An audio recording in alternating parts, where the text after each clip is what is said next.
மச்சி ஒரு மாதிரி வெறுப்பா இருக்குடா, ஆனா வெளியே போலாம்டா. எனக்கு வெறுப்பா தான் இருக்கு, வா போலாம். டேய் டைம் இப்பயே 10ஆவது, இதுக்கு மேல எங்கடா போறீங்க? டேய் எதனா ஆர்டர் பண்ணா சாப்பிடலாம்டா.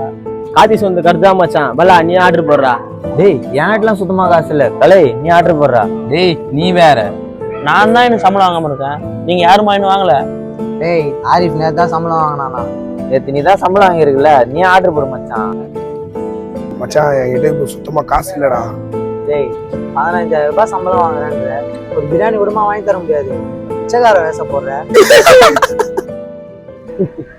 15,000 ரூபாய் சம்பாதிக்கிறேன்னா 15,000 ரூபாய் என் கையிலேயே வாடகை இருக்குது. எங்க அம்மா 5,000 ரூபாய் வாங்கிடுது, வீட்டு வாடகை 5,000 ரூபாய் போயிடுது, வண்டி டியூ 4,000 ரூபாய் போயிடுது. அந்த 15,000 ரூபாயில மீதி வெறும் 1,000 ரூபாய் தான் இருக்கும். அதுலயும் பெட்ரோல் 500 ரூபாய் போயிடும். அந்த 500 ரூபாய் வச்சுட்டாலும் அந்த மாசம் ஃபுல்லா ஓட்ட வேண்டியதா இருக்கு. அதே நிலைமை தானாடா? எல்லாருக்கும் அதே நிலைமை தான், யாரும் வெளியே காட்டிக்கிறது இல்லை. என்ன மச்சான்?